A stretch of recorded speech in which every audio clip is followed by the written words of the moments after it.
मैंने अंग्रेजी में सवाल अंग्रेजी में पूछा था तो मैंने अंग्रेजी में बोल दिया, हिंदी में भी बोलना है। नहीं चलेगा, बोलना है। देखा ना आपने वो थोड़ी मतलब मीडिया वाली बदमाशी शुरू कर दी। एनडीटीवी के हो? एनडीटीवी, हाँ वही था, एनडीटीवी है। हम लाखों रुपए नहीं, 2,500 रुपए, 3,000 रुपए देते हैं तो आप कहते हो फ्री की योजना है। क्यों? या तो आप कहिए कि वो भी फ्री का है, या फिर आप कहिए ये भी विकास की योजना है। ठीक है,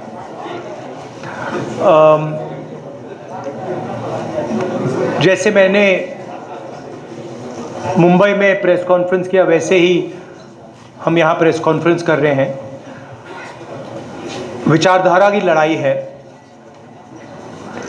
एक तरफ इंडिया गठबंधन, कांग्रेस पार्टी जो संविधान की रक्षा कर रही है और गरीबों की सरकार, किसानों की, मजदूरों की, पिछड़ों की, दलितों, आदिवासियों की सरकार चलाना चाहते हैं, और दूसरी तरफ वो शक्तियां जो संविधान को, अंबेडकर जी के संविधान को क्रश करना चाहती हैं, ख़त्म करना चाहती हैं, फाड़कर फेंकना चाहती हैं।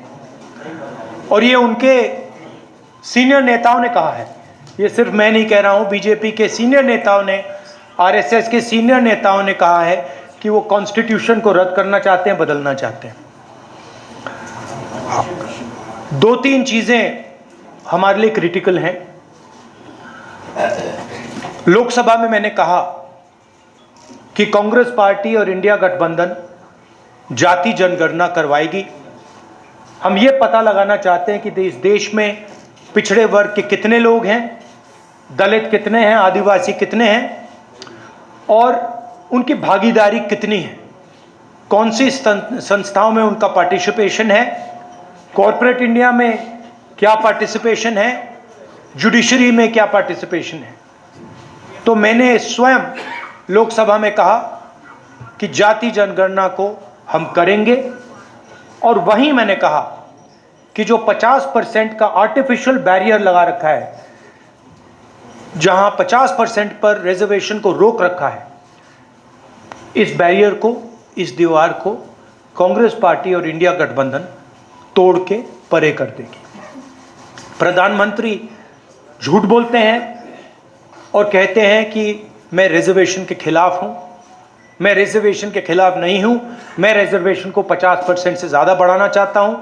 और मैंने लोकसभा में प्रधानमंत्री को कहा कि आप बढ़ाइए, मैंने प्रधानमंत्री जी को कहा कि आप जाति जनगणना कीजिए, हम आपको पूरा सपोर्ट देंगे, और प्रधानमंत्री ने मेरा जवाब तक नहीं दिया। तो ये रियलिटी है।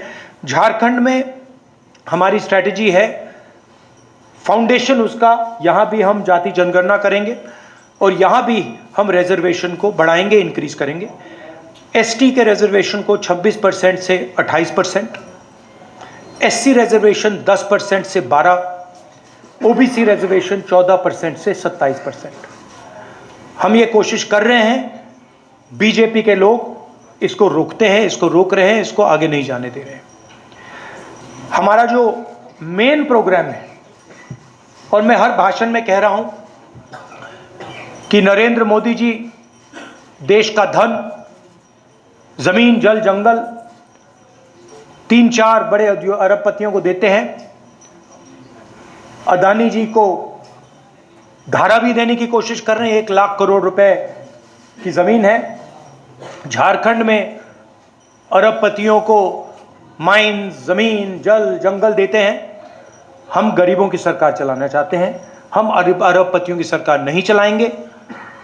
फाउंडेशन हमारा हर महिला को बैंक अकाउंट में हर महीने 2,500 रुपए झारखंड की अगली सरकार देगी। ये हमारा फाउंडेशन है। झारखंड की हर महिला से कहना चाहता हूं, हर गरीब महिला से कहना चाहता हूं, जैसे ही हमारी सरकार आएगी, आपको बैंक अकाउंट में हर महीने 2,500 रुपए मिलेगा। फूड सिक्योरिटी बहुत बड़ा मुद्दा है। 7 किलो हर महीने हर व्यक्ति को हमारी सरकार देगी। और गैस सिलेंडर के जो दाम नरेंद्र मोदी की सरकार ने बढ़ा रखे हैं, उसको हम 450 रुपए का कर देंगे। स्वास्थ्य योजना, राजस्थान में हमने एक ऐतिहासिक स्वास्थ्य योजना लागू की थी। 25 लाख रुपए तक का वहाँ पे हेल्थ इंश्योरेंस था और बहुत सारे लोगों को फायदा हुआ। ऑपरेशन करवाना हो, हार्ट, पेट का, किडनी का, हार्ट का वाल्व बदलना हो, स्टेंट लगवानी हो, गरीब से गरीब व्यक्ति इस योजना का फायदा उठा सकता था। वही एक्सपीरियंस हम झारखंड के लोगों को देना चाहते हैं और इसीलिए हम झारखंड के लोगों के लिए स्वास्थ्य बीमा योजना, 15 लाख रुपए तक का हेल्थ केयर कवर, आप प्राइवेट अस्पताल में कोई भी सर्जरी करवा पाएंगे, चाहे वो दिल की हो, किडनी की हो, लिवर की हो, जॉइंट रिप्लेसमेंट हो। 15 लाख रुपए तक का जो बिल है, झारखंड की सरकार आपके लिए उसका पेमेंट दे देगी। माइक दीजिए आप थोड़ा। सेना जी माइक पहले जल्दी माइक रखिए। सर, आज आखिरी दिन है प्रचार का और अगर बात करें बीजेपी की, तो बीजेपी का पहले नारा था बटेंगे तो कटेंगे। अब एक नया नारा आ गया, एक रहेंगे तो सेफ रहेंगे। एक रहेंगे तो सेफ रहेंगे। और आपका सवाल क्या है? वही नारे पे आपका सवाल है कौन सेफ रहेगा और कौन एक रहेंगे। मैं आपको बताता हूं, मैंने मुंबई में भी इसकी चर्चा की। हमने, आप पता नहीं आपने देखा, हमने वहां पे पूरा नारा समझाया, सेफ दिखाया और सेफ के अंदर धारावी का मैप था। नरेंद्र मोदी जी का कहना है कि अगर अंबानी जी और नरेंद्र मोदी जी, अमित शाह जी एक रहेंगे तो वो सेफ रहेंगे। ये नारा है उनका। पूरा देश जानता है कि सरकार अदानी जी के लिए चलती है। आपकी ज़मीन, आपका जल, आपका जंगल, आपके एयरपोर्ट, आपके पोर्ट, ये सारे के सारे नरेंद्र मोदी जी अदानी को देते हैं। कांग्रेस पार्टी गरीबों की सरकार चलाती है। हम रिजर्वेशन की बात करते हैं, हम विकास की बात करते हैं, बेरोजगारी की बात करते हैं, जाति जनगणना की बात करते हैं। तो ये क्लियर है, लड़ाई विचारधारा के, दो विचारधाराओं के बीच में है। हम कॉन्स्टिट्यूशन को बचा रहे हैं। कॉन्स्टिट्यूशन में कहीं नहीं लिखा कि एक व्यक्ति को हिंदुस्तान के सारे एयरपोर्ट दिए जाए, एक व्यक्ति को झारखंड की जमीन, जल, जंगल दिया जाए। कहीं नहीं लिखा कॉन्स्टिट्यूशन में। तो ये लड़ाई है। विनोद ओझा, एक सेकंड लाइन में, अनुशासन से रहिए। भैया प्लीज। हेलो राहुल जी, मेरे छोटे छोटे दो सवाल हैं। नहीं, एक सवाल जी। अच्छा, एक सवाल है, ये जो देखिए, हमारी कोशिश होगी कि ज्यादा से ज्यादा लोगों को सवाल मिले, मगर एक इशू है। सुनिए, एक इशू है। एक सवाल पूछिए और संक्षेप में पूछिए प्लीज। नेशनल पीपल पार्टी जो मणिपुर में उन्होंने एनडीए से अपना जो है सपोर्ट वापस ले लिया है, वहाँ पर फ्रेश वायलेंस जो हो रहे हैं, उसको कैसे देखते हैं आप सर? देखिए, मणिपुर में जो हो रहा है पूरे देश को मालूम है। 1.5 साल हो गए मणिपुर हिंदुस्तान का स्टेट है, मगर प्रधानमंत्री आज तक मणिपुर नहीं गए हैं। और मणिपुर में मैं गया हूं, मैंने अपनी आंखों से जो हो रहा है देखा है। हमारी पूरी सपोर्ट है। हमने सरकार को कहा है कि जल्दी से जल्दी हिंसा को बंद कीजिए, मगर नहीं हो रहा है। और इसमें वेस्टेड इंटरेस्ट किसी का तो है। होम मिनिस्टर जी को अपना काम करना चाहिए, मगर किसी ना किसी कारण होम मिनिस्टर अपने काम में इंटरेस्ट नहीं ले रहे हैं। मगर जो मणिपुर में हो रहा है, पूरा देश जानता है बिल्कुल गलत हो रहा है और हिंसा को एकदम वहां पे बंद होना चाहिए। और एक बार फिर शांति आनी चाहिए और जो मैंने कहा भारत जोड़ो यात्रा में, जो मैंने कहा 4000 किलोमीटर हम चले, कन्याकुमारी से कश्मीर, नफरत के बाजार में मोहब्बत की दुकान। हमने मैसेज दिया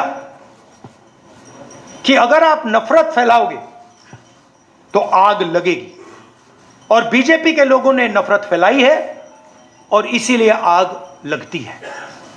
आग को सिर्फ कांग्रेस पार्टी मिटा सकती है, क्योंकि हम मोहब्बत की बात करते हैं, भाईचारे की बात करते हैं, और हम नफरत को मिटाते हैं। और भाषण में मैं कहता हूं, नफरत को नफरत नहीं हरा सकती है, नफरत को नफरत से नहीं काटा जा सकता है, इसीलिए हम कहते हैं मोहब्बत की दुकान खोलेंगे। SRP Mukesh times. पिछली सरकार ने मतलब जेएमएम ने ये घोषणा की थी अपने, कहां दिख नहीं रहा है मुझे।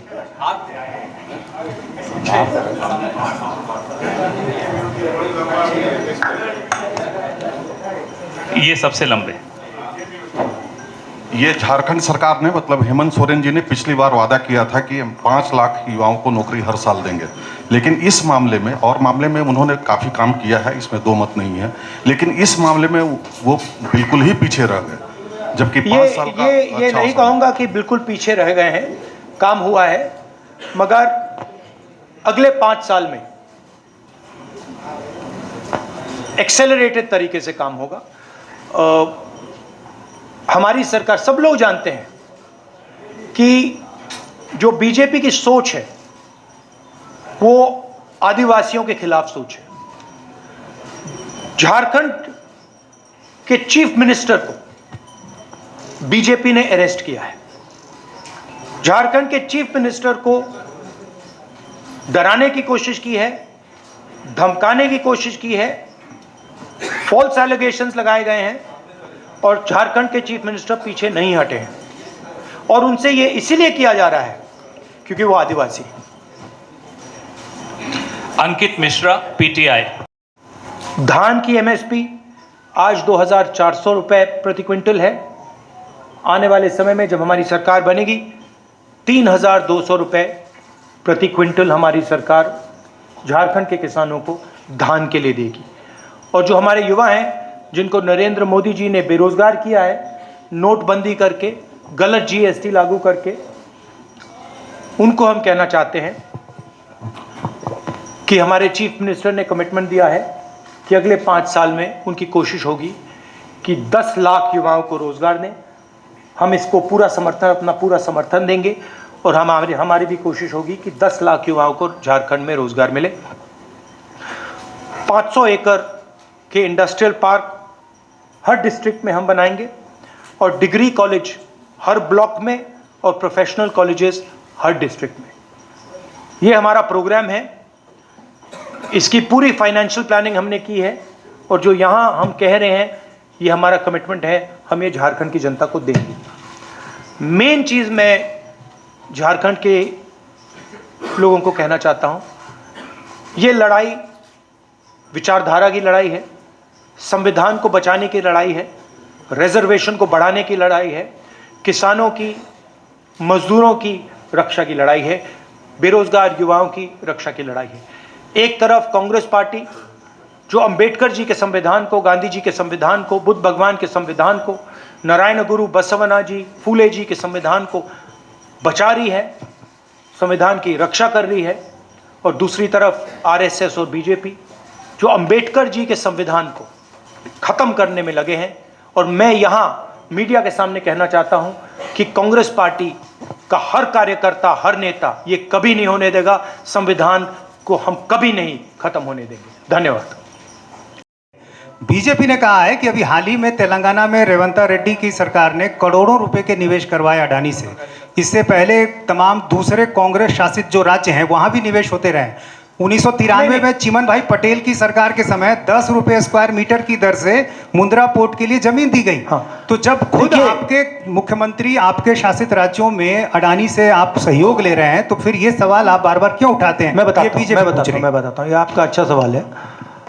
देखिए, एक चीज होती है ड्यू प्रोसेस, ठीक है?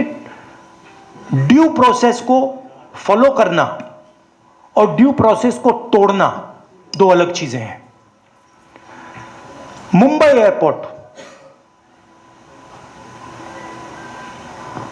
जिसका था,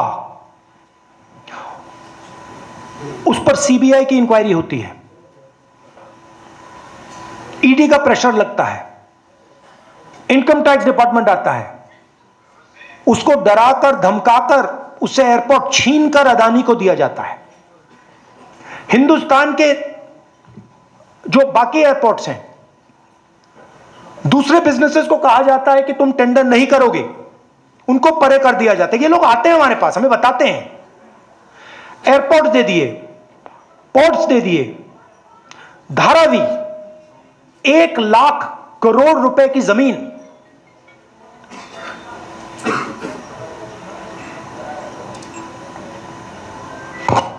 नॉन ट्रांसपेरेंट टेंडर,